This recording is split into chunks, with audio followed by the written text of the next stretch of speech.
थोडेसे कदाचित तुम्ही भुलला असाल की अरे मोदी स्वतः आले आणि त्यांनी महाराजांचा पुतळा उभा केला, आणखीन काय पाहिजे, हे महाराजांचे भक्त आहेत. पण हे भक्त नाही आहेत, हे डाकू आहेत, हे दरोडेखोर आहेत. आजपर्यंत 300-350 वर्ष झाली महाराजांनी उभारलेला सिंधुदुर्ग ऊन वारा पाऊस लाटा तुफान यांचा सामना करून सुद्धा जसंच्या तसं उभा आहे. आणि आमचे दाढीवाले म्हणतात मिंदे की काय करणार, वारे एवढे जोरात होते की त्या वाऱ्याने पुतळा पडला. अरे लाज वाटली पाहिजे तुम्हाला असे राज्यकर्ते म्हणायला.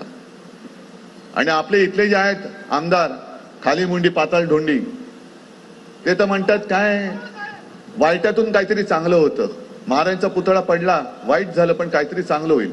अरे महाराजांचा पुतळा पडला हे वाईट झाल्यानंतर त्यातनं चांगलं काय होणार आहे? मग ही दुर्बुद्धी, मग तुमच्या डोक्यामध्ये मेंदू आहे का कचरा आहे? महाराजांचा पुतळा पडला म्हणजे त्यातनं काहीतरी चांगलं होईल, त्यातनं चांगलं नाही होणार आहे. केसरकर पडल्यानंतर सिंधुदुर्गामध्ये चांगलं होणार आहे.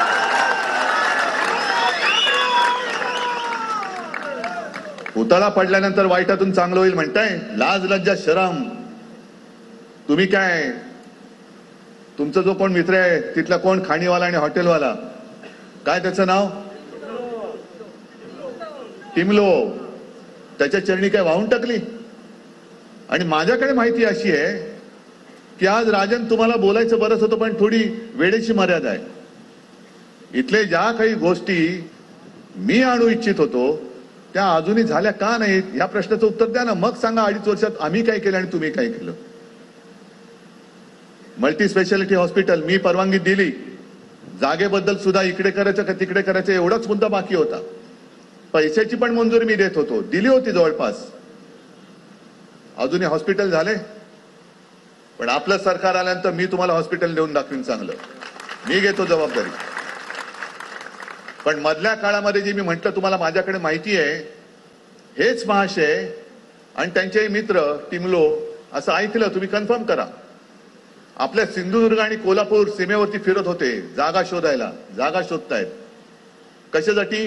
तुमच्यासाठी, शाळेसाठी, कॉलेजसाठी, हॉस्पिटलसाठी, एखादा चांगला विनाश न करणारा प्रकल्प आणण्यासाठी नाही. हे जागा शोधत होते ते अदानीच्या गोल्फ कोर्ससाठी शोधत होते, ही माझी माहिती आहे.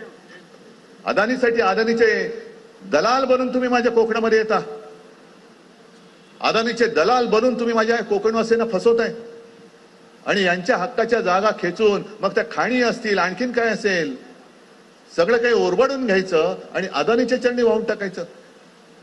एक तर आपल्या हक्काची मुंबई ही तर अदानीच्या घशात घालतातच आहेत. पण मी ठरवलंच आहे, सरकार येणार म्हणजे येणारच. आणि सरकार आणल्यानंतर मी अदानीच्या घशात घातलेली मुंबई काढून घेणार परत, आणि माझ्या गिरणी कामगारांना तिथे परवडणाऱ्या किमतीमध्ये मी घर देईन. गिरणी कामगार पसरलाय नुसता, कोणी त्याला वाली नाहीये.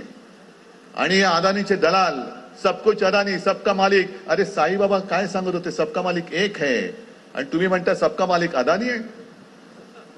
सबका मालिक अदानी आहे. हे माझ्या कोकणाचं अदानीकरण मी होऊ देणार नाही, अजिबात होऊ देणार नाही. विषय सगळीकडे जातोय सारखेच आहेत. प्रत्येक विभागाची वेगवेगळी शेती आहे, कुठे भात पीक आहे, कुठे डाळ आहे, कुठे सोयाबीन आहे, कुठे कापूस आहे. सगळे शेतकरी हे आज त्रस्त झालेले आहेत. आणि आता यांना पाना फुटलाय निवडणुकीच्या तोंडावर. आम्ही